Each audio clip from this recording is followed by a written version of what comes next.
এই লক্ষ্যেই আমরা এগিয়ে যাব। এই দুটো কথা বলে আবার সকলকে বিভিন্ন প্রান্ত থেকে আসা কমরেডদেরকে সংগ্রামী অভিনন্দন, লাল সালাম জানিয়ে আমার কথা শেষ করছি।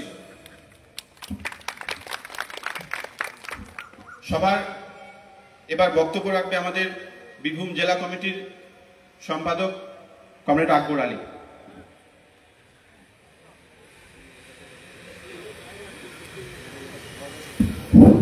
কমরেড সভাপতি, আজকের সভায় উপস্থিত আছেন আমাদের সংগঠন ভারতের গণতান্ত্রিক যুব ফেডারেশন পশ্চিমবঙ্গ রাজ্য কমিটির সম্পাদক কমরেড মীনাক্ষী মুখার্জি।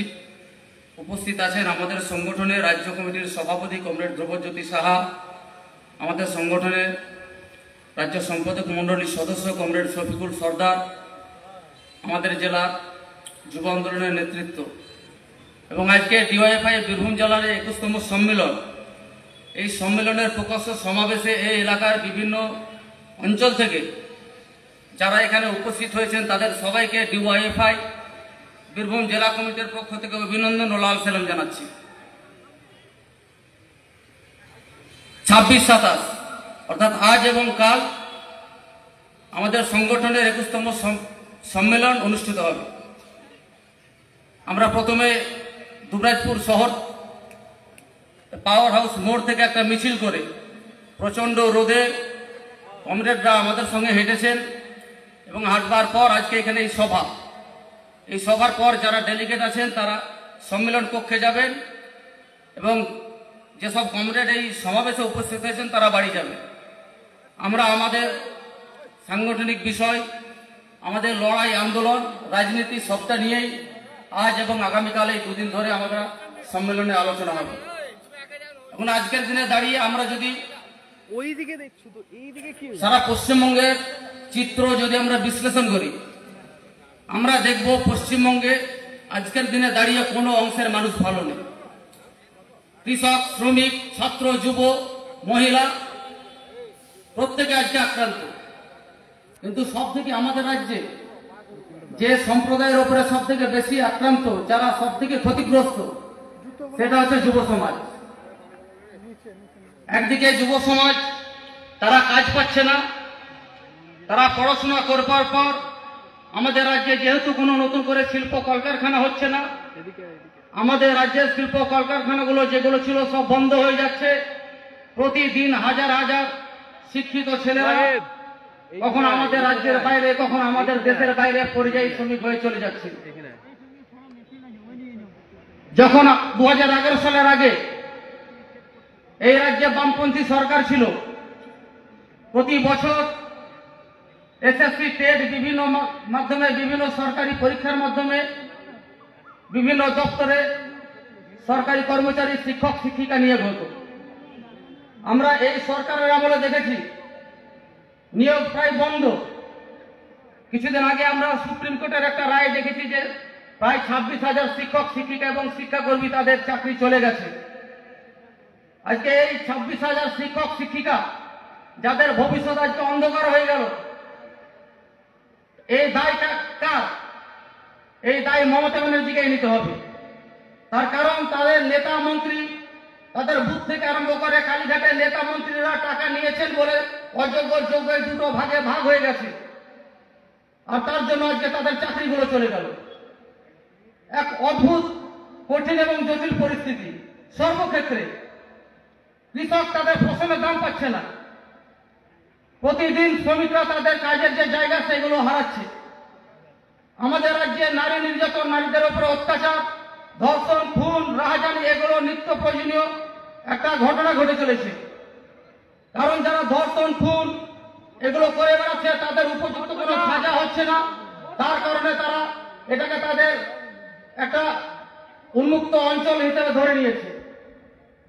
প্রতিদিন আমাদের রাজ্য থেকে হাজার হাজার লক্ষ লক্ষ কোটি টাকা লুট হয়ে চলে যাচ্ছে। যে আমরা যে এলাকায় দেখেছি দেউচা, পাঁচালি থেকে শুরু করে নয়াটি, রামপুরা, এখানে ডিসিআর এর নাম করে প্রতিদিন লক্ষ লক্ষ টাকা এখান থেকে চলে যাচ্ছে, বালি থেকে টাকা চলে যাচ্ছে। আমাদের রাজ্যের খনিজ সম্পদগুলো এই রাজ্যের সরকার এবং কখনো কখনো দেশের সরকার মিলেমিশে তারা বড় বড় শিল্পপতিদের হাতে বিক্রি করে দেওয়ার ষড়যন্ত্র করছে এবং বিক্রি করছে। এই দুটো ক্ষেত্রে দুটো সরকার একই নীতিতে কাজ করে চলেছে। এই দুটো সরকারের নেতা মন্ত্রীদের এমন বক্তব্য যেন মনে হবে আমাদের রাজ্যের, আমাদের দেশের সাধারণ মানুষের সব সমস্যার সমাধান হয়ে গেছে। সাধারণ মানুষের কোন রকম সমস্যা নেই, সমস্যা একমাত্র ধর্মকে টিকিয়ে রাখা। তাই তো আজকে শুভেন্দু অধিকারী তিনি একজন রাজ্যের বিরোধী দলনেতা হওয়া সত্ত্বেও যা বক্তব্য বলেন তা একটা গণতান্ত্রিক রাজ্যে, গণতান্ত্রিক দেশে এটা বলা যায় না।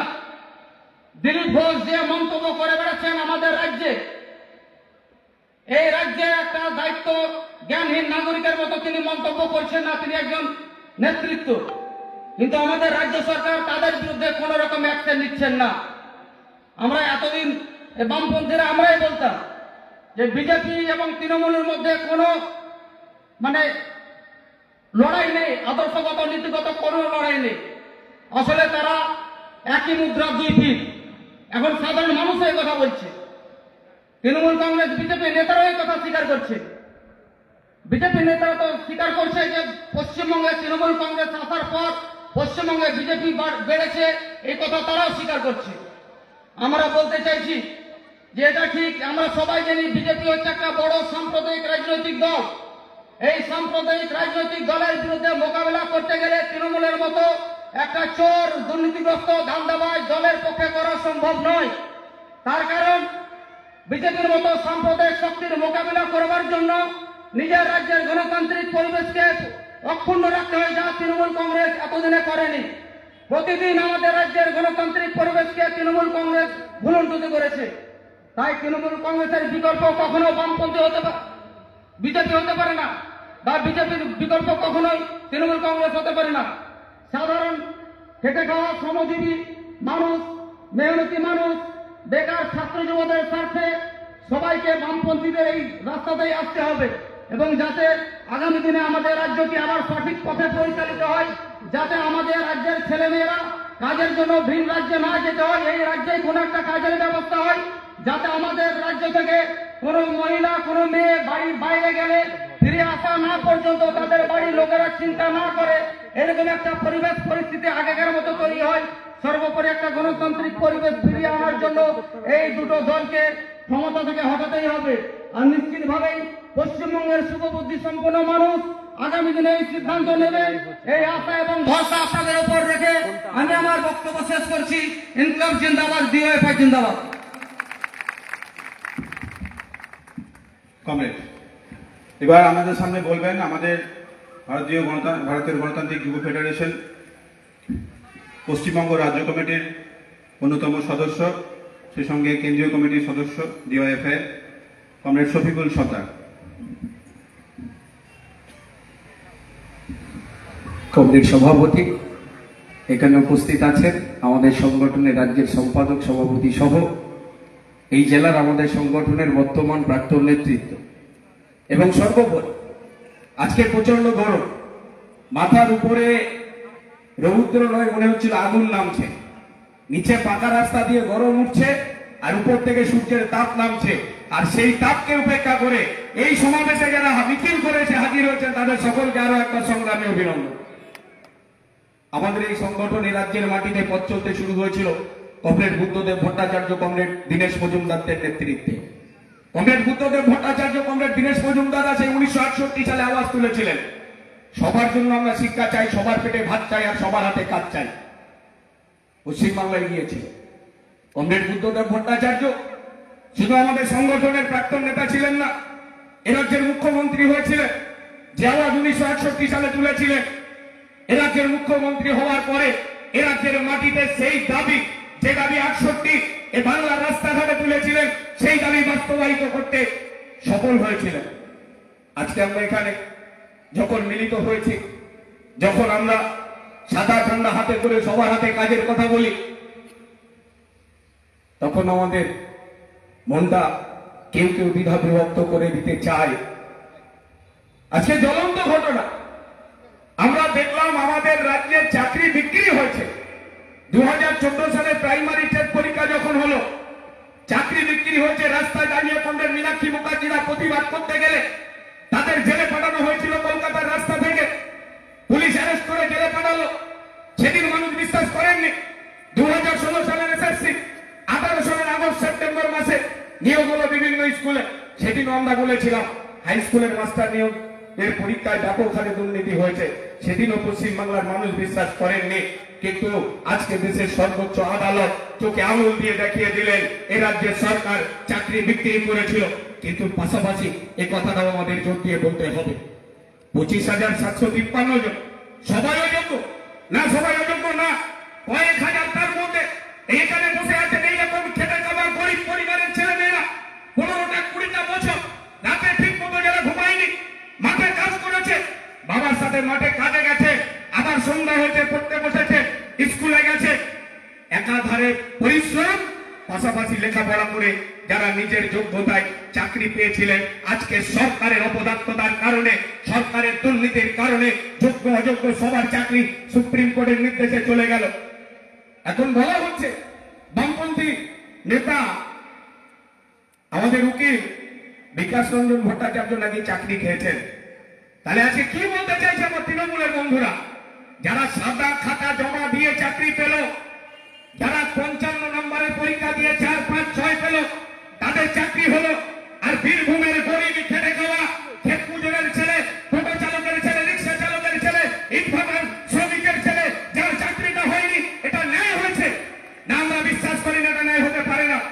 আর এইরকম প্রতারিত ছেলে মেয়েরা যখন হাইকোর্টে মামলা করলো, আর তাদের উকিল হিসাবে কোর্টে বিকাশ রঞ্জন ভট্টাচার্য দাঁড়ালেন, আর গতকালকে কি অভিজ্ঞতা হলো, ন্যায়ের পক্ষে লড়াই করতে গেলে, সত্য কথা বলতে গেলে, আপনি যদি বলেন আপনার চোখের সামনে আবার যোজনার ঘরের টাকাটা লুট হবে, আপনার চোখের সামনে বালি খাদানের টাকা লুট হবে, এটা বললে তার বাড়ি ঘেরাও করে বিক্ষোভ দেখাবে এ রাজ্যের শাসক দল, এটা কখনো হতে পারে না। এর বিরুদ্ধে আপনাকে সংগঠিত হতে হবে। কি প্রমাণ করলো কালকে? কংগ্রেস বিকাশ রঞ্জন ভট্টাচার্যের চেম্বার ঘিরে তারা গেছিল, যোগ্যতায় চাকরি পেয়েছিল না বাপের মোটা অঙ্কের টাকা দিয়ে চাকরি কিনেছে, তারাই বিকাশ বাবুকে ঘেরাও করতে গেছিলেন। সময় এসেছে শত্রু আর বন্ধু চিনে নেওয়া। কংগ্রেস বুদ্ধদেব ভট্টাচার্য আমাদের রাজ্যের মুখ্যমন্ত্রী ছিলেন। এখানে আমরা যারা বসে আছি, আমার বয়স তো বেশি না, সবে 40 বছর। 77-এর আগের জিনিস আমরা দেখিনি। 77-এর আগে যাদের জন্ম এখানে অনেকে আছেন, আর 77 থেকে 2011 এই 34টা বছরও আমরা যারা দেখেছি, মাথা উঁচু করে আমরাই বলতে পারি 77 থেকে 2011 কমরেড জ্যোতিবাবু, কমরেড বুদ্ধদেব ভট্টাচার্যের সরকার যখন পরিচালিত হয়েছে, কোন হিন্দু ভাইকে মন্দির পাহারা দিতে হয়নি। এ রাজ্যের মাটিতে কোন মুসলমান ভাইকে মসজিদ পাহারা দিতে হয়নি। এ রাজ্যের মাটিতে একটা মন্দির মসজিদের সামনে কোনদিন 1 মিনিটের জন্য পুলিশ পোস্টিং করতে হয়নি। একই দিনে দুর্গাপূজার বিসর্জনের মিছিল হয়েছে, পাশ দিয়ে মহরমের তাজিয়া গেছে, কেউ কারোর ধর্মে বিঘ্ন ঘটায়নি। এ বাংলাকে সম্প্রীতির বাংলা গড়ে তুলতে সক্ষম হয়েছিলেন কমরেড বুদ্ধদেব ভট্টাচার্যরা। আজকে সেই বাংলাকে ভেঙে টুকরো টুকরো করে দিতে যারা চাইছে, তাদের বিরুদ্ধে আমরা মুখ বুজে থাকবো, আওয়াজ তুলে আমরা বলবো, এই দুর্নীতিগ্রস্ত সাম্প্রদায়িক সরকারের বিরুদ্ধে সমস্ত মানুষ এখন সময় এসেছে বলতে আমাকে আপনাকে হবে। আজকে বলা হয়েছিল না 14 সালের পর থেকে এই দেশ জুড়ে আওয়াজ উঠেছিল 14 সালের আগে যে নরেন্দ্র মোদী যদি দেশের প্রধানমন্ত্রী হন, বছরে 2 কোটি বেকার ছেলে মেয়ের কাজ হবে। আজকে অনেকটা বছর হয়ে গেছে, দুটো পুরো টার্ম কমপ্লিট করেছেন, 3 নম্বর টার্ম চলছে তার। কোথায় চাকরি হলো? মুসলমান দরকার নেই, ছেড়ে দিন। আপনি বীরভূমের বাড়িতে বাড়িতে BA, BSc, MA, MSc, BEd pass করা ছেলে মেয়ে কোটার চাকরি দিয়েছে নরেন্দ্র মোদীর সরকার। দেখানো যাবে না যা মমতা ব্যানার্জি সরকারের রাজ্যের মাটিতে করছে, একই ঘটনার পুনরাবৃত্তি গোটা দেশ জুড়ে নরেন্দ্র মোদীর সরকার করছেন। গরিব হিন্দু খেটে খাওয়া মানুষ বলতে পারবেন, রক্ষাকর্তা হয়েছিলেন, বলেছিলেন আমি চৌকিদার হব, আমি গোটা দেশের খেটে খাওয়া গরিব মানুষের মুখে হাসি ফোটাবো। বলেছিলেন সবকা বিকাশ সবকা সাথ, একসাথে নাকি সবার বিকাশ হবে, সবার উন্নতি হবে। কটা গরিব মানুষ, হিন্দু কি মুসলমান, আমি আপনি আজকে জোর দিয়ে বলতে পারবো নরেন্দ্র মোদীর জমানায় আমি আপনি ভালো আছি। আর বামপন্থীদের লড়াই, কংগ্রেস বুদ্ধদেব ভট্টাচার্যরা লড়াই করেছিলেন বলে 100 দিনের কাজের আইন দেশের সংবিধানে আইনে পরিণত হয়েছিল। কংগ্রেস বুদ্ধদেব ভট্টাচার্যরা লড়াই করেছিলেন বলে আজকে ডিজিটাল রেশন কার্ডের মাধ্যমে 2013 সাল দিল্লিতে কংগ্রেসের সরকার বামপন্থীদের 61 জন এমপি 2004 নির্বাচিত হওয়ার পর থেকে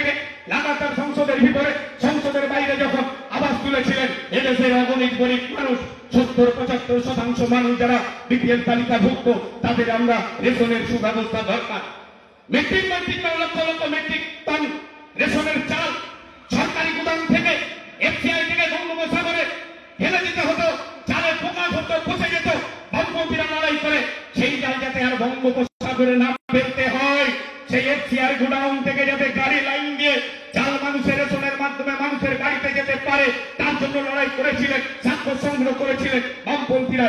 আজকে যে রেশনের চাল এক বস্তা চাল আমরা মাথায় করে নিয়ে যাই রেশন থেকে, এই চাল দেওয়ার জন্য এ রাজ্যের মুখ্যমন্ত্রীর কোনো অবদান নেই অবদান দিল্লির নরেন্দ্র মোদী সরকার, বামপন্থীদের লড়াই আর দিল্লির সেদিন কংগ্রেসের সরকার একসাথে আইনটা করেছিলেন বলে আজকে মানুষ সেই রেশনের চালের অধিকার পেয়েছে।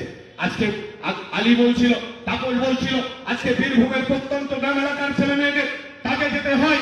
নলহাটিতে নাকি 20 তারিখে তার বাবা ব্রিগেড সমাবেশে গেছে, ব্রিগেড থেকে ফেরার সময় বর্ধমানে যখন বাস পৌঁছেছে তখন খবর পাচ্ছে তার ছেলেটা ব্যাঙ্গালোরে কাজে গেছিল। 19 বছরের ছেলে, তাকে নাকি ব্যাঙ্গালোরে খুঁজে পাওয়া যাচ্ছে না। পরের দিন সকালবেলা খবর এলো সেই ছেলেটার মৃতদেহ পাওয়া গেছে। পেটের জ্বালায় আমার রাজ্যের সরকার যদি 100 দিনের টাকায় দুর্নীতি না করত, তাহলে তো ওই ছেলেটা আজকে গ্রামে 100 দিনের কাজ করতে পারতো। তাকে তো আর ব্যাঙ্গালোরে যেতে হতো না, আর ব্যাঙ্গালোর থেকে মৃতদেহ বয়ে আনতে হতো না বাবা মাকে। সরকারের অপদার্থতার কারণে আজকে আমার আপনার পরিবারের সন্তানদের প্রাণ দিতে হয়। কি জবাব দেবে? আমাদের মুখ্যমন্ত্রী বলেছেন দেশের সরকার 100 দিনের কাজে টাকা দিচ্ছে না, তাই বীরভূমের কোন পঞ্চায়েত 100 দিনের কাজ হচ্ছে না। কিন্তু বলতে পারবে দিদি বলি লাফিয়ে তো রাজ্য বামপন্থীদের সরকার লাফিয়ে সুপ্রিম কোর্টে যেতেন, হাইকোর্টে যেতেন, মামলা করতেন। আমার রাজ্যের লক্ষ লক্ষ 100 দিনের কাজের জব কার্ড যাদের আছে, যারা 100 দিনের কাজ করে সংসার চালাতেন, তাদের জব কার্ডের টাকা যদি দিল্লি সরকার আটকে থাকে, দিদি বলি একটা কেস সুপ্রিম কোর্টে এদেশের সরকারের বিরুদ্ধে করেছে, তৃণমূল দেখাতে পারবে না। না কোনো মামলা করেনি, কোনোদিন হাইকোর্টে যায়নি। আসলে দুর্নীতিটা এই রাজ্যের সরকার এতটা করেছে, দেশের সরকারের বিরুদ্ধে তার লড়াই করবার হিম্মত নেই। গ্যাসের দাম বাড়ে পার্লামেন্টে, গরিব মানুষের বিরুদ্ধে আইন তৈরি হয় পার্লামেন্টে, আর আপনার এখানে শতাব্দী রায়রা মিছিল করে, বোলপুরে এসে দাঁড়িয়ে, বীরভূমে দাঁড়িয়ে মিছিল করে। আর যেখানে আমার দেশের নীতি নির্ধারণ হয়, যেখানে আইন তৈরি হয়, সেখানে ওরা ভোটাভুটিতে অংশগ্রহণ করে না, কারণ দুর্নীতি ওদের এতটাই মাথার উপর করে দিয়েছে, নরেন্দ্র মোদীদের চোখে চোখ রেখে কথা বলার হিম্মত ওদের নেই। জিলালাল কমরেড মোহাম্মদ সেলিম, কমরেড রামচন্দ্র ডোমরা পার্লামেন্টের ভিতরে দাঁড়িয়ে করতে পারতেন, সেই হিম্মত ওদের নেই। একটা তৃণমূলের নেতা নিচতলা থেকে উপরতলা বলতে পারবে দুর্নীতির টাকায় তার প্রাসাদ বাড়েনি। অসংখ্য উদাহরণ বীরভূমের মাটিতেও আছে। 14 সালের পরে অনেক কথা বলা হলো, বলো নোটবন্দি চাই, কারণ কালো টাকা উদ্ধার না হলে কাশ্মীরের উগ্রপন্থীদের হারা পড়ে, জঙ্গিদের হাতে টাকা চলে গেছে, টাকা উদ্ধার হলো। মন্ত্রীবাদ অনেকবার শুনলাম, বললো 370 ধারা যদি না তুলে দেওয়া যায় তাহলে ওই জঙ্গিদের আটকানো যাচ্ছে না, দিলেন তুলে। আজকে নিরপরাধ 26টা প্রাণ কাশ্মীরের পহেলগামে যে ঝরে গেল, তাই কে নেবে? দেশের প্রধানমন্ত্রী বিহারের নির্বাচনে গিয়ে হাসি মুখে বিহারের নির্বাচনী বক্তৃতা করতে পারতেন যদি মনের ভিতরে এই বিশ্বাসটা থাকতো, ভালোবাসা থাকতো। 14 সালে বলেছিলেন আমি চৌকিদার, পাহারা দেবেন। আর আজকে পাকিস্তান থেকে আসতে পারে, কি অন্য দেশ থেকে আসতে পারে, বর্ডারের এত সিকিউরিটি ফোর্স কি করে বিদেশের জঙ্গিরা এসে আবার দেশের নিরাপরাধ মানুষগুলোকে খুন করছে? কি জবাব? চৌকিদার কোথায় ছিলেন? চৌকিদারিত্বের কাজ পালন করছেন না। কে বলল তার ধর্ম, তার জাত খোঁজার চেষ্টা চলে, জাত খোঁজা হয়। কিন্তু আমি আপনি এখানে যারা বসে আছে, আজকে বাড়ি ফিরবার পরে মা যদি বলে আজকে রান্না হয়নি, খোকা আজকে সারা রাত না খেয়ে থাকতে হবে, 2 গ্লাস কলের জল খেয়ে তুমি ঘুমিয়ে পড়ো, আমি শফিকুল যদি না খেয়ে ঘুমিয়ে পড়ি, সকালবেলা উঠবার পরে আমার পেটে যে যন্ত্রণা হবে, তাপস বাগদি ও বাড়ি যাবার পরে ওর মা যদি আজকে রাতে ভাত না দেয়, ওকেও যদি না খেয়ে ঘুমাতে হয়, কাল সকাল 7টায় যখন আমি আর তাপস উঠবো, কোন তৃণমূল কোন বিজেপির হিম্মত আছে আমার পেটের খিদের যন্ত্রণা আর তাপসের পেটের খিদের যন্ত্রণা থেকে আলাদা করে দেখাতে পারবে না? একই ক্ষুধার যন্ত্রণা তাপস আর আমাকে যন্ত্রণা দেবে কখন একটু খাবার চাই। ওরা সেই খাবারের ব্যবস্থা করতে পারে না, জাত ধর্ম খুঁজে বেড়াচ্ছে। যাই রাজ্যের সরকার একই কায়দায় আমার দেশের সরকার। আচ্ছা, এদেশ যখন ব্রিটিশদের অধীনে, আমার শেষ কথা, শহীদ ভগৎ সিং, শহীদ আশফাকুল্লাহ খান, তারা শহীদ হয়েছিলেন দেশকে বাঁচাবার জন্য। আর এদেশের মাটিতে দাঁড়িয়ে সাভারকাররা তো চেষ্টা করেছিলেন এ দেশটাকে ব্রিটিশের হাতে বিক্রি করে দেওয়ার জন্য। পার্থক্য ছিল চিন্তা চেতনায়। আজকের সময় এসেছে ওরা আমাকে আপনাকে যত ধর্মের নামে বিভক্ত করতে চায়, কেউ এবার সাদা ঠান্ডা হাতে করে এ রাজ্যের যুব সমাজ, এদেশের যুব সমাজকে একসাথে বলতে হবে আমার প্রথম পরিচয় আমি মানুষ, আমার দ্বিতীয় পরিচয় আমি এদেশের নাগরিক। হিন্দু, মুসলমান, জৈন, খ্রিস্টান একসাথে আওয়াজ তুলে বলতে হবে আমার হাতের কাজ কোথায়, আমার ওষুধের প্রয়োজনীয় ওষুধের দাম কেন বাড়ছে, নিত্য প্রয়োজনীয় জিনিসের দাম কেন বাড়ছে, গ্যাসের দাম বাড়ে, পেট্রোলের দাম বাড়ে কেন? নরেন্দ্র মোদী সরকার জবাব চাই, মমতা ব্যানার্জির সরকার জবাব চাই। ওরা ইলেকট্রাল বন্ডের টাকা খায়, বিদ্যুতের বিল বাড়ে, ওষুধের দাম বাড়ে। জবাবটা যদি একসাথে আমরা আওয়াজ তুলে চাইতে পারি, এই ধর্মের বিভাজনটা মুছে যাবে। আমার আপনার গরিব খেটে খাওয়া মানুষের হকের লড়াইটা, আমার আপনার রুজির লড়াইটা আরো মজবুত হবে। আপনারা সে কাজ সংগঠিত ভাবে করবেন এই আশা রেখে সকলকে আরো একবার অভিনন্দন সালাম জানিয়ে আমার কথা আমি শেষ করলাম। ইনকলাব জিন্দাবাদ, দুহাই ভাই জিন্দাবাদ। ধন্যবাদ জানাই আমরা কমরেড শফিকুল দাকে। যথার্থই বলেছেন উনি, এই বাস্তব পরিস্থিতি সম্পর্কে উনি তার বাস্তব চিত্রই তুলে ধরেছেন। সভায় এবার আমাদের পরবর্তী বক্তা ভারতের গণতান্ত্রিক যুব ফেডারেশন পশ্চিমবঙ্গ রাজ্য কমিটির সভাপতি কমরেড ধ্রুবজ্যোতি সাহা।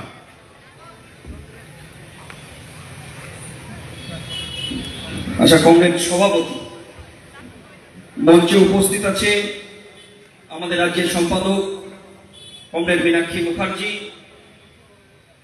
আমাদের রাজ্যের সম্পাদক মন্ডলীর সদস্য কমরেড শফিকুল সর্দার, ওই জেলার নেতা কমরেড আকবর সহ এই এলাকার লড়াকু কমরেড যারা উপস্থিত হয়েছেন, সকলকে অভিনন্দন এবং লাল সালাম জানাচ্ছি। এই বীরভূম জেলার লড়াকু সৈনিকদের কাছে আমরা প্রতিদিন শিখি। তাহলে বীরভূম জেলা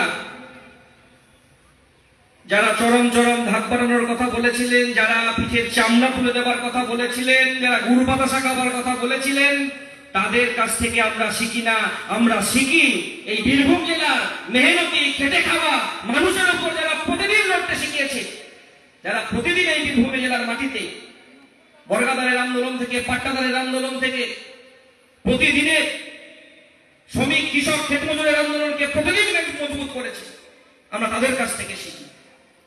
যারা এই বীরভূম জেলায় রতন কাহারদের কথা আমরা জানি, বীরভূম জেলায় মাটিতে তারাশঙ্কর বন্দ্যোপাধ্যায়দের মাটি, যে মাটি রবীন্দ্রনাথ এসেছে, সেই মাটিতে আজকে কয়েকজন চোর, ধাপ্পাবাজ, গুন্ডা, লুটেরা যারা প্রতিদিন কখনো পাথর চুরি, কখনো গরু চুরি, কখনো কয়লা চুরি করে গোটা বীরভূমটাতে এই শান্ত মাটিতে অশান্ত করার চেষ্টা করছে, তাদের বিরুদ্ধে প্রতিদিন আপনারা লড়ছেন। তাই আপনাদের কাছে শিখি, যারা সন্ত্রাসের আঁতুর ঘর থেকে বেরিয়ে এসে আজকে রাস্তায় নেমেছেন, প্রতিদিন তৃণমূল বিজেপির চোখে চোখ রেখে কথা বলছেন, আমরা তাদের কাছ থেকে শিখি। আরো শিখতে হবে আমাদেরকে। আর আপনাদের কাছে বলবো, আপনারা সন্ত্রাসের আঁতুর ঘর থেকে মাজায় গামছাতা বেঁধে যখন রাস্তায় বেরিয়েছেন, এই রাস্তা থেকে ভূতের সামনে বড় দুর্গ তৈরি করুন, যে দুর্গে আপনাদেরকে আগলে রাখতে হবে। সেখানে যেন কোনো গড়ি চুরির লোকজন, পাথর চুরির লোকজন, কোনো মাটি চুরির লোকজন যেন এই বুথটাকে দখল করতে না পারে। মেহনতি মানুষের রক্তকে, মানুষের গণতান্ত্রিক অধিকারকে প্রতিষ্ঠিত করার জন্য আপনাদেরকে চাই। আর আপনারা এই লড়াইয়ের মধ্য দিয়েই গোটা পশ্চিমবাংলা আগামী দিনে আপনারাই পথ দেখাবেন। একটা সময় রতন কাহারা তো বলেছিলেন যে বড় লোকের বেটি লো লম্বা লম্বা চুল, এমন মাথা বেঁধে দেবো লাল গেঁদা ফুল। সেই বীরভূমের মাটিতে আজকে প্রতিদিন মা বোনেদেরকে লড়াই করতে হয়। একদিকে রুটির লড়াই, আর অন্যদিকে নিজেরকে বাঁচানোর লড়াই। যে বাংলার মাটিতে প্রতিদিন আমাদের মা বোনেদেরকে লড়াই করে বেঁচে থাকতে হচ্ছে, একদিকে হক, একদিকে রুটি, একদিকে রুচি। আর যে বাংলার মাটিতে একদিকে মা বোনেদেরকে একটা হাতে খাতা নিয়ে প্রতিদিন সপ্তাহে একটা দিন কিস্তি দেবার জন্য যেতে হচ্ছে। কেন? কারণ এই বাংলায় মাইক্রো ফিন্যান্স কোম্পানি ফিরে এসেছে, বন্ধন ব্যাংক ফিরে এসেছে, আশা ফিরে এসেছে। কারণ বাংলায় মেহনতি খেটে খাওয়া মানুষের আজকে গ্রামীণ অর্থনীতি ভেঙে পড়েছে। আর এই গ্রামীণ অর্থনীতিকে একটা সময় পশ্চিমবাংলার বামপন্থী ফ্রন্ট সরকার তুলে ধরেছিল। বাংলার গরিব খেটে খাওয়া মেহনতি মানুষের উপরে বর্গাদার পাট্টাদারের জমি দেওয়ার মাধ্যমে এক ফসলি জমিকে দু ফসলি, দু ফসলি জমিকে তিন ফসলি, আর শিক্ষাঙ্গনকে বাঁচানো। পশ্চিমবাংলায় ছোট ছোট শিক্ষা অঙ্গন তৈরি, ৬৬,০০০ প্রাইমারি স্কুল, ১২,০০০ মাধ্যমিক উচ্চ মাধ্যমিক স্কুল, ৪৩টি পলিটেকনিক কলেজ বামফ্রন্ট সরকার তৈরি করার মাধ্যমে একদিকে কৃষির উন্নয়ন, একদিকে শিক্ষার উন্নয়ন, আর একদিকে স্বাস্থ্যের উন্নয়ন। দিদিমণি আসার পরেই বাংলার কৃষি ব্যবস্থাকে ভেঙে পড়লো। ইউরিয়া, ডিএপি, কীটনাশক, পটাশ সমস্ত জিনিসের দাম বাড়িয়ে দিল, ধানের দাম কমিয়ে দিল, ফসলের দাম কমিয়ে দিল। গ্রামীণ যে বাজার তৈরি হয়েছিল বামফ্রন্ট সরকারের সময়, সেই বাজার আজকে ভেঙে পড়লো। তাই বামফ্রন্ট সরকারের সময় যে গ্রামীণ মহাজনী সুদের কারবার বন্ধ হয়ে গিয়েছিল, আজকে তৃণমূল আসার পরে মহাজনী সুদের কারবার আবার অন্য কায়দায় আমার গ্রামের মা বোনেদেরকে রাস্তায় নামিয়ে দিল। আজকের সময় দাঁড়িয়ে গ্রামীণ অর্থনীতি ভেঙে পড়েছে, একদিকে কাজ নেই, প্রতিদিন পরিযায়ী শ্রমিকের সংখ্যা বাড়ছে। তাই আমরা বলছি পরিযায়ী শ্রমিকদেরকে ঘরে ফেরাতে হবে, আমরা বাংলার বেকার যুবকদের হাতে কাজ দিতে হবে, যোগ্যতার সঙ্গে শিক্ষক নিয়োগ করতে হবে, কৃষকের ফসলের লাভজনক মূল্য দিতে হবে। আর এই লড়াইকে যারা প্রতিদিন একটু একটু করে আপনারা এগিয়ে নিয়ে যাচ্ছেন, তাদের উপরে তারা আক্রমণ করার চেষ্টা করছে। এই আক্রমণকে মোকাবিলা করার জন্য আসুন একসাথে লড়ি, আর একসাথে লড়াইয়ের মাধ্যমে আগামী দিনের নতুন লাল সূর্য উঠুক এবং পশ্চিমবাংলায় আপনারা আগামী দিনের পথ দেখাবেন। সন্ত্রাস থেকে বেরিয়ে এসেছেন রাস্তায়, আর সেখান থেকেই দেখিয়ে দেবেন গোটা পশ্চিমবাংলার সাধারণ মানুষকে কিভাবে লড়তে হয়, কিভাবে মেহনতি খেটে খাওয়া মানুষের রক্তকে মজবুত করতে হয়। আর এই মজবুত ভিতের উপরে দাঁড়িয়ে আগামী দিনের বীরভূম জেলা কমিটি এগিয়ে যাক। আয় হোক আমাদের আজকের শপথ। সকলকে অভিনন্দন সেলাম জানিয়ে আমার কথা শেষ করছি। ইনকিলাব জিন্দাবাদ, ডিওয়াইএফআই জিন্দাবাদ। ধন্যবাদ কমরেড প্রভুদাকে। এরপর আমাদের সামনে বক্তব্য রাখবে আমাদের ডিওয়াইএফআই পশ্চিমবঙ্গ রাজ্য কমিটির সম্পাদক কমরেড মীনাক্ষী মুখার্জি।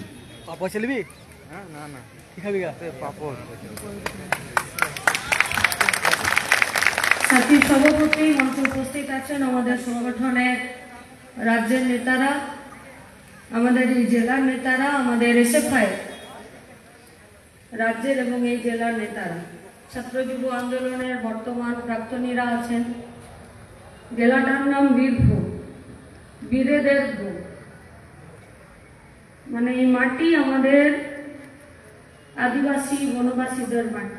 এই মাটিতে মেহনতি মানুষ, এই মাটিতে খেটে খাওয়া মানুষ, এই মাটিতে শিডিউল কাস্ট, শিডিউল ট্রাইবরা যারা নিজেদের ঘাম, মাথার ঘাম পায়ে ফেলে নিজেদের পেটে খাবার জোগাড় করে, মানে খেটে খায়, তাদের মাটি।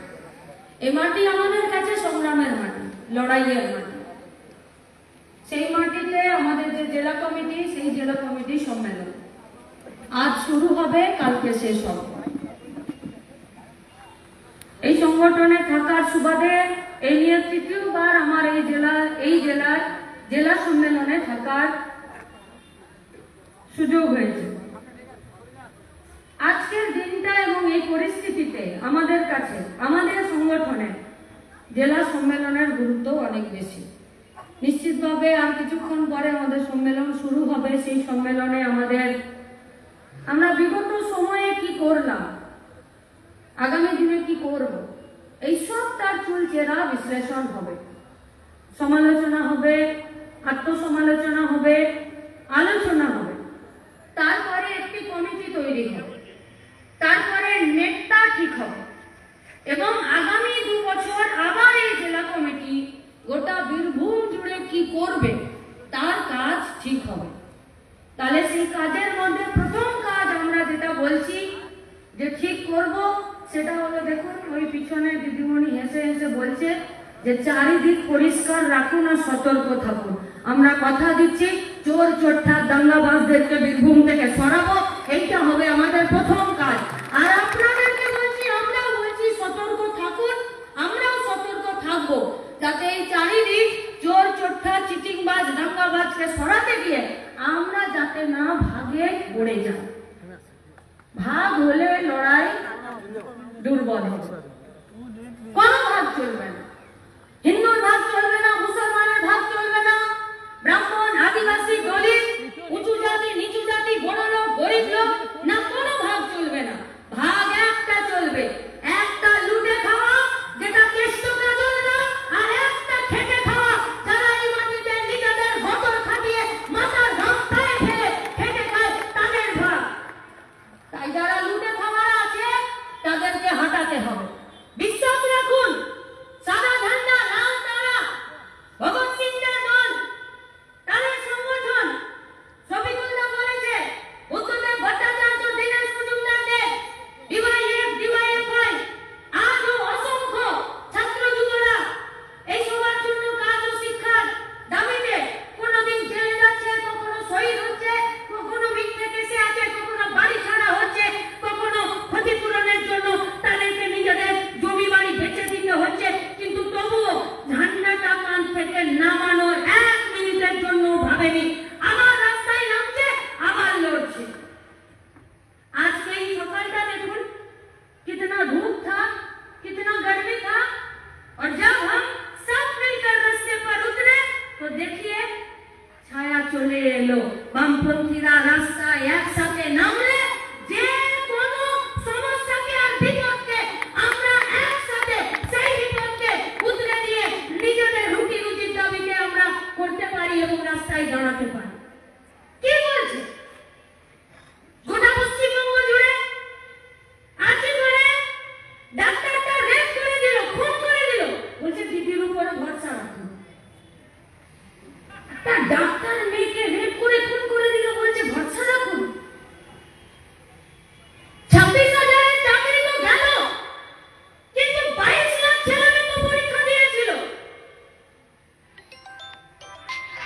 আর 13 বছর ধরে কলকাতায় বিকাশ ভবনের বাইরে ধর্মতলা, প্রেস ক্লাব, আর যখন ইলেকশন হয়েছে তখন এই গোটা রাজ্যের আনাচে কানাচে চাকরি প্রার্থীরা তারা গোটা রাস্তা জুড়ে বেকারদের মেলা দেখিয়েছে। আর ব্রাত্য বসু বলছে দিদির উপরে ভরসা রাখুন।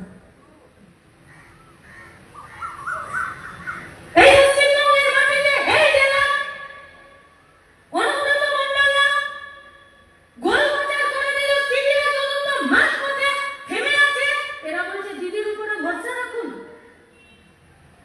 সাদা খাতা জমা দিয়ে পরীক্ষা দিল, 6 বছরের বেতন 12% সুদের হারে ফেরত দিতে বলছে, স্কুলে ফেরত দেওয়ার অধিকার নেই, বলছে দিদির উপরে ভরসা রাখুন। বিএলএর তো বগল দাবা করে নিয়ে জমির মাফিয়াগিরি চলছে, বলছে দিদির উপরে ভরসা রাখুন। দেখতে পাচ্ছেন যারা জমির মালিক, জঙ্গলের মালিক, তারা বলছে না, দেখতে পাচ্ছেন আমরা মাটি ঢুকতে দেব না, এখানে কয়লা পাথর যা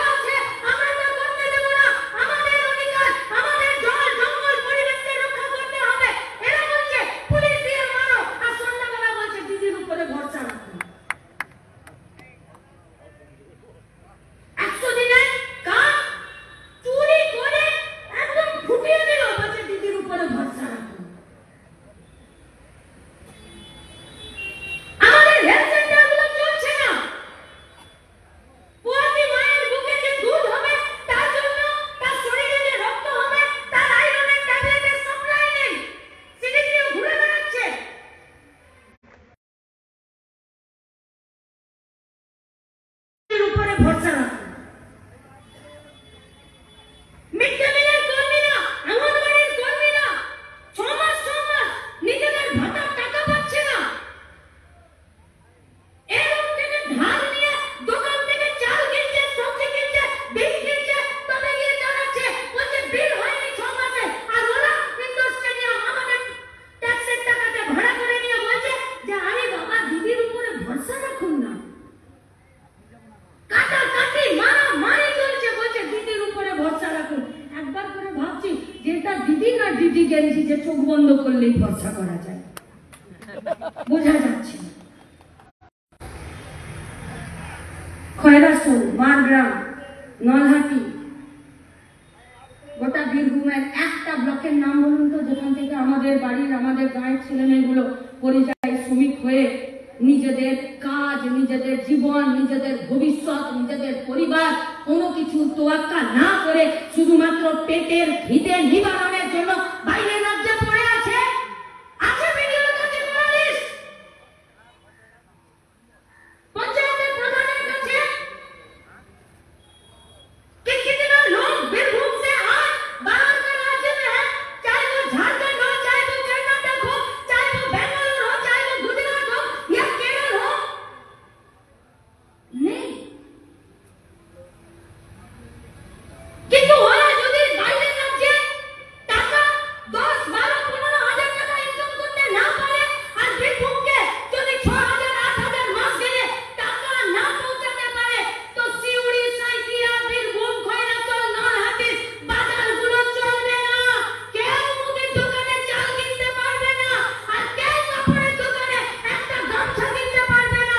ওদের টাকা পশ্চিমবঙ্গে আসছে বলে তবে পশ্চিমবঙ্গের সরকারটা চলছে। আর সরকারের ঘরে 1 কিলো চাল কিনলেও ট্যাক্সের টাকা যাচ্ছে আর একটা দেশলাই কিনলেও ট্যাক্সের টাকা যাচ্ছে। কিন্তু পরিযায়ী শ্রমিকদের প্রতি কোনো দায়বদ্ধতা আছে? কোনো? কোন রাজ্যে আছে? কোন ট্রেনে গেল? কাজ করতে গিয়ে মরে গেলে ফিরবে কিসে? পা ভেঙে গেলে, হাত ভেঙে গেলে, পুলিশের ঝামেলায় পড়লে কে ওকে দেখবে? কিচ্ছু নেই, মোগল বাজিয়ে ঘুরে বেড়াচ্ছে। এখনো পর্যন্ত ধমকি দিচ্ছে, বলছে আমি পয়সা দেবো আরে किसी का बाप का पैसा नहीं है, पश्चिम बंगाल का गरीब जनता का पैसा है। कोई पैसा ही सरकार चले, कोई पैसा ভয় দেখাচ্ছে, ভয়। আজ সকালেও কেষ্টু কাজলরা মারামারি করেছে। গায়ে থাকি আমরা, বীরভূম, বর্ধমান, আমরা জানি গোয়াল ঘরে যদি সাড়ে সাড়ে মারামারি হয় তো বাছুরে ঠ্যাং ভেঙে যায়, সাড়ে কিছু হয় না। তাই যে সাড়গুলো মারামারি করছে তাতে বীরভূমে বেকার ছেলে মেয়েদের কাজের জায়গাগুলো নষ্ট হয়ে যাচ্ছে। কোথায় ডিএম? কোথায় এসপি? কোথায় ভিডিও? কোথায় এসডিও? কে দায়িত্ব নেবে? কি করে ঢুকছে বীরভূমে? এত বোমা, এত পিস্তল, এত গুলি কেউ জানে না, সব উপরওয়ালা জানে। পার্থু ওরকম বলতো যে আমি কিছু জানি না, সব উপরওয়ালা জানে। উপরের দিকে তাকিয়ে দেখলাম একটা ফ্যান বনবন করে ঘুরছে, বলছে আপনার মাথার উপরে নাই আমার মাথার উপরে। দেখলাম দিদির একটা বড় ছবি, তারপরে ও এখন জেলের ভাত খাচ্ছে। ভালো নেই পশ্চিমবঙ্গের ছেলে মেয়েরা, নেই ভালো। মাধ্যমিক পাস করেছে, এইচএস পাস করেছে, বাবার চাষে, ঘরের চাষে 2 পয়সা বেশি ইনকাম নেই, 100 দিনের কাজ বন্ধ। দিল্লির সরকার, বিজেপির পার্টিটা পশ্চিমবঙ্গে 100 দিনের কাজটাকে বন্ধ করে দিয়েছে। যা বকেয়া টাকা ছিল সেই টাকা ফেরত দেবার চেষ্টা করছে না। নতুন করে কোনো কাজের বরাদ্দ নেই। রেশনে আমাদের টাকা সেগুলোকে কেটে নিচ্ছে।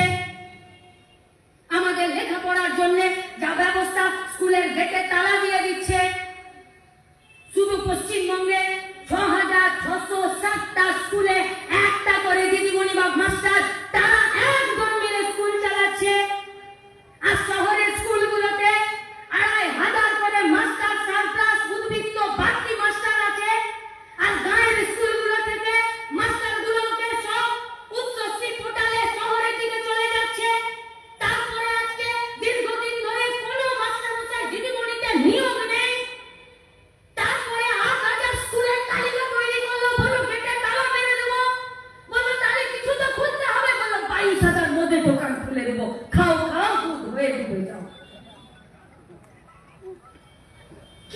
হবে সরকারি স্কুল বন্ধ হয়ে গেলে?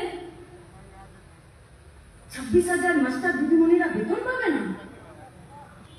কি ক্ষতি হবে?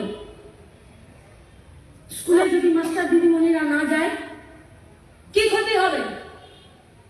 স্কুলে মাস্টার দিদিমণিরা না থাকলে যদি স্কুলের গেটে তালা পড়ে যায়, তাহলে তো আগে জানতে হবে যে পশ্চিমবঙ্গের স্কুলগুলো কেন তৈরি হয়েছিল। পশ্চিমবঙ্গের স্কুলগুলো তৈরি হয়েছিল যাতে শিক্ষার ব্যবস্থাটা ব্যবসাতে না থাকে, যে একদল শিক্ষাকে বেচবে আর যার পকেটে পয়সা আছে সে শিক্ষাকে কিনবে। লাল ঝন্ডার সরকার বুকের করে জানিয়ে কোমরে জোর নিয়ে পশ্চিমবঙ্গের শিক্ষা ব্যবস্থাকে বিনামূল্যে ফ্রিতে ব্যবস্থা করেছিল। কেন? যাতে গরিব বাড়ির বাচ্চারা দুপাতা লেখাপড়া শিখে নিজের পায়ের নিচের জমিটাকে শক্ত করতে পারে। লেখাপড়া করলে নিজেদের মাথা ছাপ পায়ের নিচে জমি শক্ত হয়। এসএসসি তৈরি হলো, বললো কাউকে চাকরি দিতে হবে না, ওরা চাকরি দেবে। এসএসসি কমিশন যত চাকরি হবে ওরা পরীক্ষা নিয়ে ওরা ঠিক করে সরকারকে দিবে। কি হবে তাতে? বললো তাতে পছন্দ অপছন্দ থাকবে না, তাতে কোনো সুপারিশ কাজ করবে না, তাতে কোনো দুর্নীতি কাজ করবে না, তাতে কোথাও কারো কথা চলবে না। কমিশন 1998 সাল থেকে 2011 সাল পর্যন্ত 1,34,000 মাস্টার দিদিমণিকে নিয়োগ করলো, স্কুল শিক্ষা কর্মচারীদেরকে নিয়োগ করলো না। পশ্চিমবঙ্গে কাউকে রাস্তায় নামতে হয়নি যে দুর্নীতি হয়েছে বলে। এইটা ছিল বাম সরকারের সবথেকে বড় উল্লেখযোগ্য সাফল্য। হয়েছে নাকি কোন দিদিমণিকে নিজের মাথাটা নেড়া করে দিতে সুইসাইড করতে হয়েছে যে দুর্নীতির জন্য চাকরি পায়নি? নাকি বাবার কিডনি বিক্রি করে সরকারকে ঘুষ দিতে হয়েছিল 2011 আগে চাকরি পাওয়ার জন্য? না, মা বাপের জমি বন্ধক দিয়ে কাউকে ঘুষ দিতে হয়নি। একটি বুয়াতি মা দিদিমণি হওয়ার জন্য 29 দিন কলকাতাতে প্রেস ক্লাবের বাইরে অনশনে অবস্থানে বসে রইল। পরে যখন ট্রিটমেন্ট করাতে গেল বলল পেটের বাচ্চা পেটেই মরে গেছে। হয়েছে 2011 আগে কোনোদিন? হয়নি। কেন? কারণ সবার জন্য কাজ শিক্ষার দাবিতে যে সংগঠনটা প্রত্যেকটা দিন এই পশ্চিমবঙ্গের বুকে, গোটা ভারতবর্ষের বুকে প্রত্যেকটা বেকার ছেলের কাজের অধিকারের সাংবিধানিক স্বীকৃতির দাবিতে লড়াই করে, তাদের যখন সংগঠনের প্রতিষ্ঠাতা সম্পাদক সভাপতি দীনেশ মজুমদার, বুদ্ধদেব ভট্টাচার্যরা এই রাজ্যের মুখ্যমন্ত্রী হয়, তখন এরা দেখিয়ে দেয় জমিদারদের কান মলে দিয়ে যে লেখাপড়া শিক্ষা কারো গোয়াল ঘরে থাকবে না, এই শিক্ষা সবার হবে। আজ কি হবে? বসে তো আছেন সবাই, এসছেন তো আপনারা দুবরাজপুর থেকে, ভীমগড় থেকে, কাছাকাছি জায়গা থেকে এসেছেন। মুখে হাত দিয়ে বলুন তো, গায়ের স্কুলটা যদি কালকে ডেকে নিয়ে বলে যে শোনো তোমার বেটাকে ভর্তি করে নিব, বুঝলে ক্লাস 5-এ তুমি 50,000 টাকা ডোনেশন নিয়ে আসবে, টেবিলটা ভেঙে দিবেন না দিদিমণি? যে সরকারি স্কুলে 50,000 টাকা ডোনেশন কিসের গো? কে তোমাকে নোটিশ দিয়েছে 50,000 টাকা ডোনেশন নিবা? তুমি কেন এই পয়সা চাইছো? বিনামূল্যে সরকারি শিক্ষা ব্যবস্থা। কিন্তু যদি একটি প্রাইভেট স্কুল, ইংলিশ মিডিয়াম, সে যদি একটা বাচ্চার বাবাকে বলে যে শুনুন কালকে না আপনি 80,000 টাকা নিয়ে আসবেন, কারণ এবারে যদি ক্লাসে ভর্তি করতে হয় তাহলে আপনার 80,000 টাকা ডোনেশন নেবেন, আপনি দিদিমণি মাস্টারমশাই টেবিল ভেঙে দিতে পারবেন না? কি বলবেন? স্যার 80,000 তো পারবো না, দেখুন না যদি ওটা 40 করা যায়। বেসরকারি শিক্ষা ব্যবস্থা হাত জোড় করতে বাধ্য করে আর সরকারি শিক্ষা ব্যবস্থা অধিকার আদায় করতে শেখায়। এইটা পার্থক্য, এইটা পার্থক্য। তাই ওরা সরকারি ব্যবস্থা তুলে নিতে চায়, তাই ওরা সরকারি শিক্ষা ব্যবস্থা তুলে নিতে চায়, তাই ওরা সরকারি স্বাস্থ্য ব্যবস্থা তুলে নিতে চায়, তাই ওরা 100 দিনের কাজ তুলে নিতে চায়, তাই ওরা সরকারি ভাবে গরিব কৃষকের কাছে ফসল কিনে নিয়ে রেশনের মাধ্যমে সাধারণ মানুষকে কম পয়সায় খাবার জিনিস দেওয়ার ব্যবস্থাকে তুলে দিতে চায়, তাই ওরা 100 দিনের কাজ তুলে দিতে চায়। কেন? কারণ যদি মানুষ পেটে মরে, পিঠে মরে, তখন মানুষ আর কোমরে গামছা বেঁধে নিজের অধিকারের দাবিতে লড়তে পারবে না। তখন হাঁটু মুড়ে গলায় গামছা দিয়ে হাত জোড় করে খাবারের জন্য আর রোজগারের জন্য বড়লোকের কাছে তারা হাত জোড় করে হাঁটু গেড়ে তার অধিকারের ভিক্ষে চাইবে। কি হবে তাতে? বিড়ি কারখানা, চুন ভাটি, ইট ফ্যাক্টরি, টালি ভাটা, গ্রিলের, পাথর খাদান, ক্রেশার মেশিন, এসব জায়গাতে আপনি যাবেন আর বলবেন যে 600 টাকা মজুরি ছাড়া আমি ক্যাসারে পাথর ভাঙবো না। ক্যাসারের মালিকের ম্যানেজার বলবে যে যদি 200 টাকায় পাথর ভাঙার আছে ভাঙ, নইলে কারখানার বাইরে বেকার ছেলেদের লাইন দাঁড়িয়ে আছে, 200 টাকাও নেবে না, 100 টাকাতে কাজ করার জন্য তারা রাজি আছে।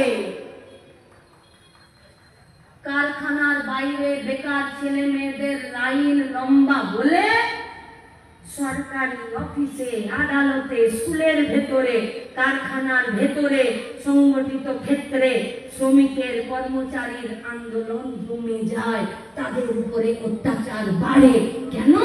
কারণ আমরা বাইরে বেকাররা মজুদ বাহিনী হয়ে থাকি কম পয়সায় গতর খাটানোর জন্য। কারণ খেতে হবে, তাই ওরা কাজের জায়গা কমাতে চাইছে। তাতে মমতা সরকার হোক আর মোদী সরকার হোক, কাজের জায়গা কমাতে চাইছে, গতর খাটানোর জায়গা কমাতে চাইছে, গতরের দাম কমাতে চাইছে, যাতে ওরা বুঝতে পারে যে বেকারের মজুদ বাহিনী আছে, কম পয়সায় গতর পেয়ে যাব আমার কাজ করার জন্য, কম পয়সায় শ্রম পেয়ে যাব আমার কাজ করার জন্য। আর একমাত্র শ্রমিকের গতর আর শ্রম চুরি করে মালিকরা চিরকাল বড় হয়েছে, বড় লোক হয়েছে। তাই এই সরকার আমাদের গতরের দাম না দিয়ে বড় লোকদের ব্যাংক ব্যালেন্স বাড়ানোর জন্য 100 দিনের কাজ বন্ধ করেছে, কারখানা বন্ধ করেছে, ব্যবসা পাচারি করেছে, বালি, মাটি, জমি, গরুর লুট তৈরি করেছে। আর এই লুটেরাদেরকে যাতে কেউ ধরতে না পারে তার জন্য আইন ব্যবস্থাকে, প্রশাসনিক ব্যবস্থাকে, পুলিশ ব্যবস্থাকে এরা সবকে ডিফাংশনারি করে রেখেছে, কাজ করতে দিচ্ছে না করতে। পাবেন না সন্ধ্যাবেলা টিভিতে আপনি এ কথা যে 147 টাকায় গতর কাটাতে হচ্ছে গো, পাচ্ছি না চাল কিনতে, 70 টাকা কিলো, পাচ্ছি না গ্যাসের ওষুধটা কিনতে, পাচ্ছি না পেটার জন্য দুটো বইয়ের খাতা কিনতে, বইয়ের জন্য একটা শাড়ি কিনতে, আর বাবার যদি শরীর খারাপ হয়ে যায় তাহলে একটু ডাক্তার দেখাতে। নেই টিভিতে খবর, নেই খবরের কাগজে খবর, নেই। কারণ ওরা জানে अगर इस बात पर बात अगर छिड़ जाए তাহলে আর হিন্দু মুসলমানের আগাতে হবে না, বেকার ছেলেরা নিজেদের কাজের দাবিতে আগুন লাগিয়ে দেবে পশ্চিমবঙ্গে। তাই ওরা এই আলোচনা বন্ধ করতে চায়। আপনি লড়াই করবেন, আন্দোলন করবেন, পুলিশ লেলিয়ে দিচ্ছে। পুলিশ মজদুরকে খুন করেছে, আনিসকে খুন করেছে, সুদীপ্তকে খুন করেছে, ভীমরাজ তিওয়ারিকে খুন করেছে, এখানে আমাদের বাদল শেখদেরকে খুন করেছে, কোথাও পুলিশ খুন করেছে, কোথাও ওদের পোষা আর ওদের ছাতার তলায় থাকা তৃণমূল বিজেপির গুন্ডারা খুন করেছে। করেনি? পুলিশ সব কাজ ঠিক করছে, থানাগুলোকে তৃণমূলের চাকরি অফিস করে রাখেনি, রাখেনি। পুলিশের ভূমিকা আছে। আমার কোনো একটা সংস্থাতে পুলিশ আমাকে হেল্প করছে, পেটাচ্ছে। আচ্ছা, খাকি বর্দির পুলিশ পেটাচ্ছে তাও বুঝলাম যে ভিড় থাকলে পেটাবে। বাবা নীলের জামা পরা তোমার তো পেটানোর অধিকার নাই।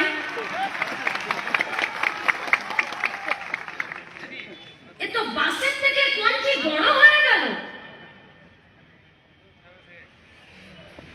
9,000 টাকায় খাটাচ্ছে তোমাদেরকে, তোমাদের ধারাবাহিক কাজ, সকাল থেকে রাত পর্যন্ত কাজ, এক্সট্রা ডিউটি পড়ে তোমাদের, তোমাদের প্রত্যেক দিনের কাজ তোমাদেরকে ঠিকাতে নিয়োগ করতে পারে না। সুপ্রিম কোর্টের ভার্ডিক্ট আছে, যে কাজ ধারাবাহিক, যে কাজ স্থায়ী, সেই কাজে ঠিকা শ্রমিক নিয়োগ করা যাবে না। কোন অঞ্চলে মমতা ব্যানার্জি 1,30,000 সিভিককে নিয়োগ করেছে? তার মানে পুলিশের সংখ্যা কম, এই জন্যই পুলিশগুলো টেবিলের তলায় ঢুকে যায়, এই জন্য ঢুকে যায়।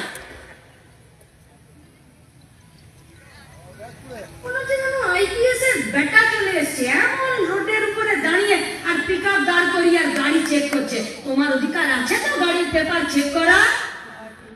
আছে তো? খুব সাবধান, খুব সাবধান। ঘরে একজনাকার গাদা ছাগল ছিল। একদিন সন্ধ্যাবেলায় পুরো ছাগল মাগল চেঁচাচ্ছেন, বাইরে বেরিয়ে দেখেছে যে পাড়ার কুকুরে ছাগলের ঠ্যাংটাকে কামড়ে দিয়েছে। আর যার ছাগল সে কি কাঁদছে, সবাই মিলে সান্ত্বনা দিচ্ছে, বলছে ওগো ঠিক হয়ে যাবে, কিছু ব্যাপার না, ওগো ঠিক হয়ে যাবে, কিছু ব্যাপার না, আজকাল অনেক ডাক্তার বদ্যি ওষুধ আছে। বলছে দূর, কুকুরে কামড়ানো ছাগল না তো বলি হবে, না তো ওর কেউ মাংস খাবে। শোনো ভাই, তোমাকে যতই বেলপাতা খাওয়াক আর ঘাস খাওয়াক, আসলে তোমাকে বেচবে বা বলি দেবে বলেই কাজ করাচ্ছে সরকার, তোমাকে ভালোবেসে খাওয়াচ্ছে না। আজকে করে দিয়েছে বলি, আমি জন্মময় দিয়েছে বলি, তাহলে শুধু শুধু মমতা কো বাঁচানে কে লিয়ে কেন বাবা সাধারণ মানুষের কাছে ভিলেনে পরিণত হচ্ছ? শ্রীলঙ্কার মতন যেদিনকে দাওয়াই দেবে না, সেদিন পিঠ কিন্তু পুই মাচা হয়ে যাবে, সোজা হবে না, সোজা লড়াইয়ের ময়দানে আছো। 26,000 টাকা বেতন দাবি করো, কাজের স্বীকৃতি দাবি করো, কাজের গ্যারান্টি দাবি করো, 7 বছর অবধি কাজ ঠিক করো, কাজের পরে যাতে পেনশন পাও তার ব্যবস্থা করো। কথা দিচ্ছি ডিওয়াইএফআই, রাস্তায় যদি নিজের অধিকারের দাবিতে দাঁড়াও, কে এসে মারবে জানি না, কিন্তু সবার আগে যে এসে হাত ধরবে তার নাম ডিওয়াইএফআই। কিন্তু মানুষকে মারতে যদি লাঠি উঁচাও, আমরা খুব সাবধান করে দিচ্ছি সিভিকদেরকে যে খাঁকি বর্দীদের পিছন পিছন ঘুরে নিজেদের ভবিষ্যৎ খারাপ করো না, তোমরা ঠিক আছে। মানুষ ভাবছে প্রত্যেকটা দিন মেহনতি মানুষ, বেকার ছেলে মেয়েরা কাজের দাবিতে, শিক্ষার দাবিতে, বেঁচে থাকার দাবিতে, দেশকে এক করার দাবিতে যখন রাস্তায় দাঁড়াচ্ছে, তখন বিজেপি চলে আসছে, এসে নিয়ে বলছে ভাগ করে দাও। হিন্দুদের বিধায়ক, মুসলমানদের বিধায়ক, হিন্দুদেরকে খুঁজে খুঁজে মারছে, মুসলমানদেরকে খুঁজে খুঁজে মারছে। আরে নির্লজ্জ বেহায়া বিজেপির পার্টি, লজ্জা করে না তোমাদের? এ ভারতবর্ষে 1640টা ভাষা রয়েছে, 6টা ধর্ম, যার মধ্যে 4টা ধর্ম এখানকার মাটিতে তৈরি হয়েছে। 29টা ছুটির দিন শুধুমাত্র ধার্মিক কারণে এই ভারতবর্ষের মাটিতে দেওয়া হয়। সেই ভারতবর্ষকে তোমরা ভাগ করতে চাইছো? যে ভারতবর্ষে ধর্মনিরপেক্ষ গণতান্ত্রিক সাধারণতন্ত্রকে বাঁচিয়ে রাখার জন্য ভগৎ সিং, ক্ষুদিরাম বসুরা যারা নিজেদের প্রাণ দিয়েছে, সেই ভারতবর্ষকে ভাগ করতে চাইছো কেন? কিসের জন্য? যাতে শিক্ষাতে, স্বাস্থ্যতে, খাবারে, রেশনে কম টাকা দিতে হয়। হ্যাঁ, পশ্চিমবঙ্গের কিছু সাধারণ মানুষেরও আমাদেরও দোষ আছে, আমরা বাধ্য হয়েছিলাম।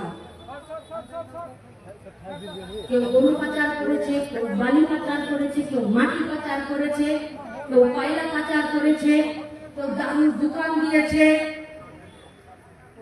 আর আমরা প্রতিদিন ঠেকতে ঠেকতে ঠেকতে কাজ না পেয়ে পরিবারের দায়িত্ব নিতে না পেরে আমরা অনেকেই সেই অন্যায়ের রাস্তায় যুক্ত হয়ে গেছি, বাধ্য হয়েছি। সরকার বাধ্য করেছে ঘুষ দিতে, সরকার বাধ্য করেছে চুরির সাথে দুর্নীতির সাথে যুক্ত থাকতে। তাই তৃণমূল বিজেপিকে শিয়ালকে যেমন ভাঙা বেড়া দেখাতে নেই, একবার ভাঙা বেড়া যদি দেখে তাহলে প্রতিদিন মুরগি ছাগল টেনে নিয়ে যায়। সেরকম কোথাও কোথাও আমাদের সাহসের অভাব এবং আমাদের পেটে ভাতের অভাব পশ্চিমবঙ্গের তৃণমূল বিজেপিকে আমাদের পশ্চিমবঙ্গের ভাঙা বেড়া দেখানো হয়ে গেছে। এখন সময় এসেছে বেড়া বাঁধার। শক্তপোক্ত বাঁশ দড়ি দিয়ে পশ্চিমবঙ্গের বেড়া বাঁধতে হবে, যাতে এই দুর্নীতিবাজ চোর চোট্টা তৃণমূল আর দাঙ্গাবাজ বিজেপি যাতে পশ্চিমবঙ্গের বেড়াতে ঢুকে আমাদের আনাজ, আমাদের সবজি, আমাদের মানুষ, আমাদের মেধা, আমাদের গঠনের ক্ষতি করতে না পারে। তাই আমাদের সম্মেলন। তাই আমরা সম্মেলনে কি করব তার আগে তারপরে প্রকাশ্যে আপনাদের কাছে জানালাম বেড়া দিতে হবে। আর বেড়া আমরা একা দিতে পারবো না। বেড়া দিতে গেলে আজ একটু পর থেকে কাল পর্যন্ত যারা আমরা ঘরের ভিতরে থাকবো, আমাদের আরো বন্ধুর প্রয়োজন, আমাদের আরো সাথীর প্রয়োজন। কোন সাথীরা? যারা ঝুঁকি নিতে পারে। কোন বন্ধুরা? যারা সাহসী। কোন কমরেডরা? যারা কিছুটা উপেক্ষা করে এগিয়ে যেতে পারে। কোন কর্মীরা?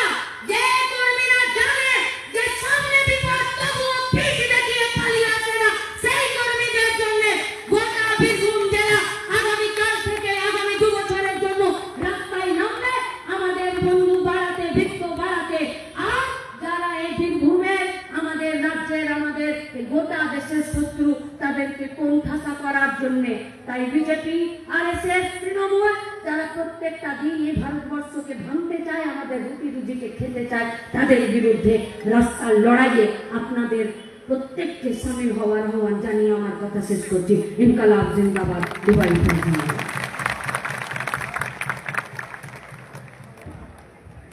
নিজের বাড়ি দৌড়াচ্ছে, সুস্থ হবে। ধন্যবাদ কমরেড মীনাক্ষীদিকে। আপনারা যারা উপস্থিত হয়েছিলেন সকলকে আরো একবার আমরা বীরভূম জেলা কমিটির পক্ষ থেকে সংগ্রামী অভিনন্দন জানাই এবং লাল সালাম জানাই। যারা প্রতিনিধি আছেন তারা আমাদের সম্মেলনের যে কক্ষ সেখানে চলে যাবেন এবং বাকিরা যে বার্তা এখান থেকে পেলেন সেই বার্তা গোটা বীরভূম জেলার বিভিন্ন প্রান্ত আপনারা ছড়িয়ে দেবেন। যারা ডেলিগেটস আছো তারা মঞ্চের সামনে চলে আসো।